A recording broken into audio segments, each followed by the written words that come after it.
Assalamualaikum warahmatullahi wabarakatuh. Waalaikumsalam warahmatullahi wabarakatuh.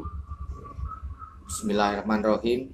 Alhamdulillah, jumpa lagi dengan kami Syah Jati Channel.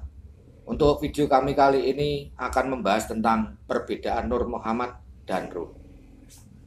Jangan lupa like dan subscribe dan tekan tombol lonceng agar mendapat pemberitahuan video kami yang terbaru. Pengalaman ini adalah pengalaman saya sendiri yang mau saya tanyakan kepada tim Sejati. Masih untuk pengertian saya ini masih belum jelas. Ya. Apa sih perbedaan Nur Muhammad itu dengan Ruh? Paham tapi tidak jelas itu loh saya. Oh gitu ya. Jadi pada dasarnya Nur Muhammad adalah segala sesuatu berasal darinya. Segala sesuatu ini. Nah, segala sesuatu berasal darinya. Kala itu ketika kita mau kembali merenungi tentang Al-Quran, Ya.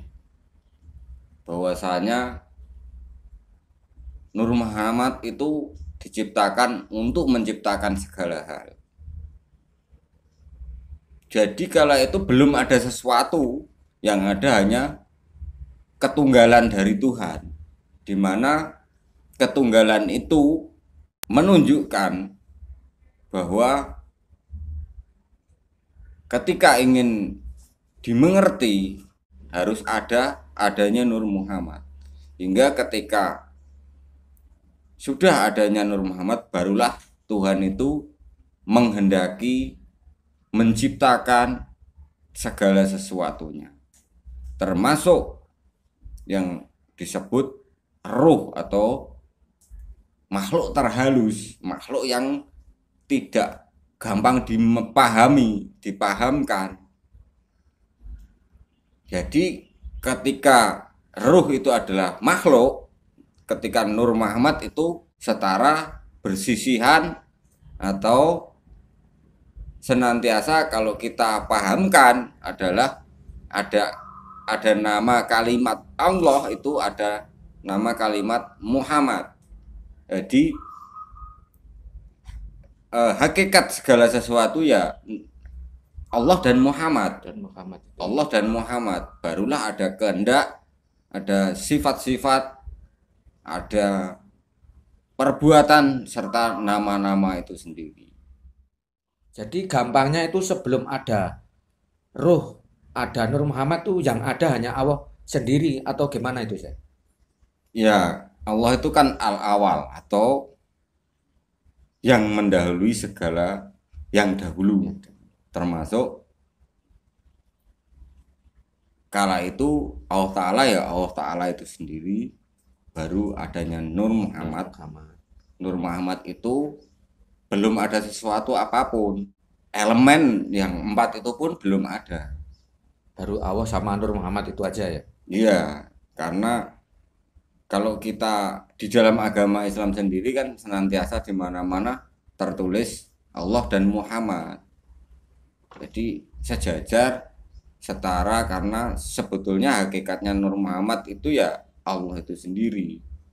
Cuman kalau di dalam bahasan martabat 7 itu kan hanya menunjukkan pergerakan dari perbuatan Tuhan atau afalnya Tuhan. Sedangkan kalau nur itu sudah melalui penciptaan atau segala apa yang diciptakan Allah Ta'ala di semesta ini, itu di dalamnya ada ruh.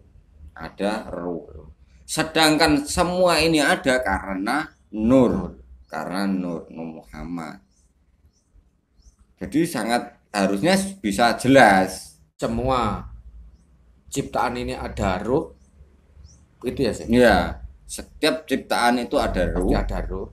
Tetapi sebelum menciptakan Nur Muhammad dulu.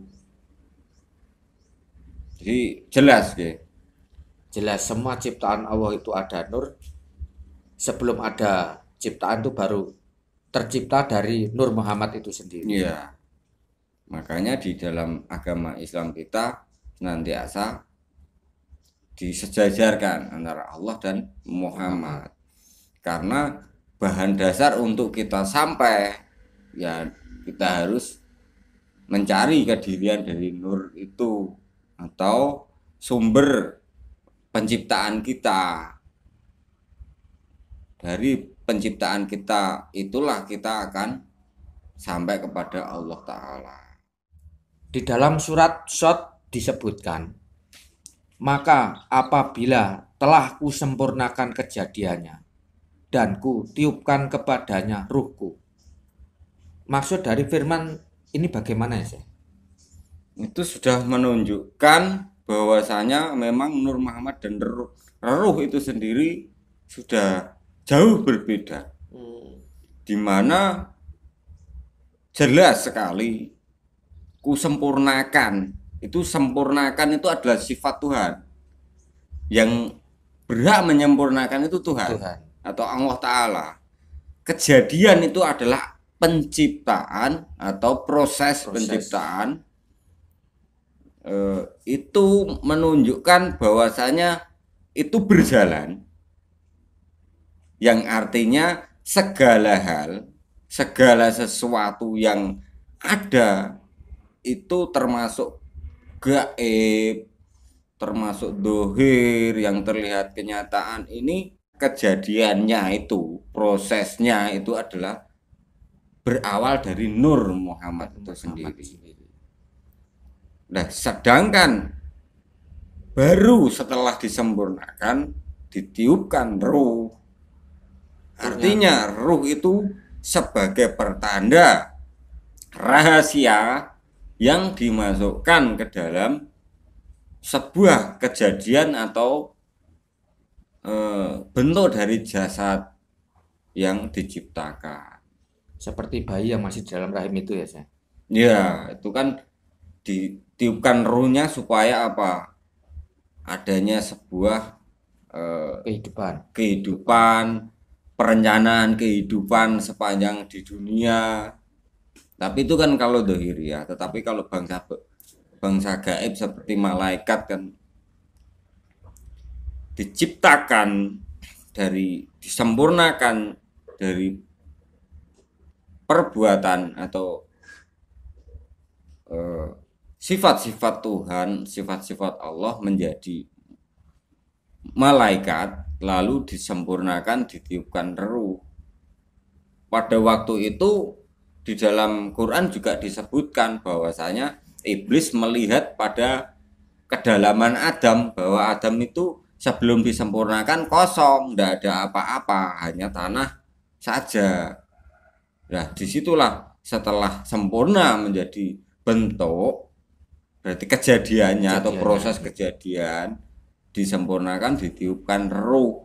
Dan ruh itu juga sama halnya adalah ciptaan. Ruh ciptaannya Allah itu. Ya.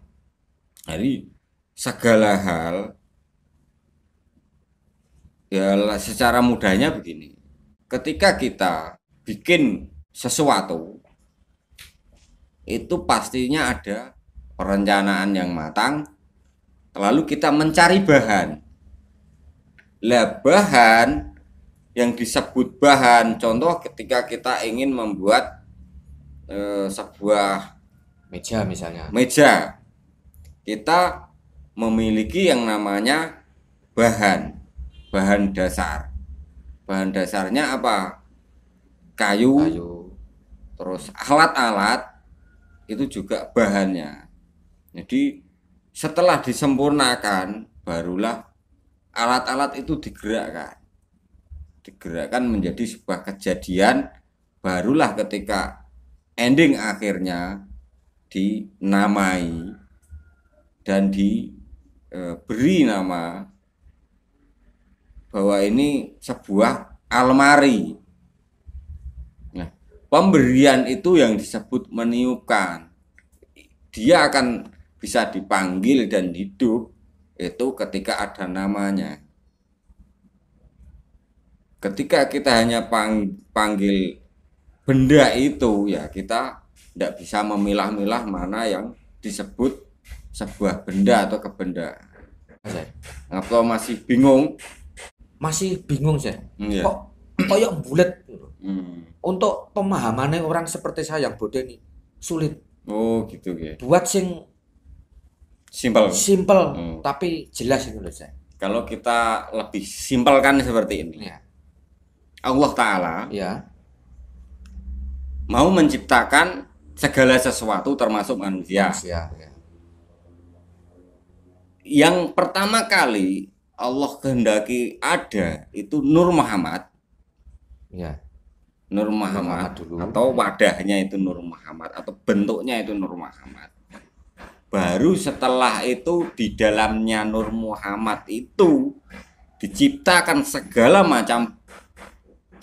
sesuatu dan disempurnakan dengan ruh ciptaannya Allah itu untuk mempertanggungjawabkan atau untuk supaya kita mampu untuk mengimani Tuhan itu. Jadi Allah Ta'ala dalam wujud yang maha segala-galanya itu menciptakan Nur Muhammad. Baru di dalamnya Nur Muhammad itu terbentuklah segala sesuatu termasuk surga, neraka, dan dunia serta alam-alam batin. Jadi alam yang kalau diumpamakan sebuah alam itu yang meliputi itu alam Nur Muhammad itu alam yang paling besar, atau katakanlah seperti ini.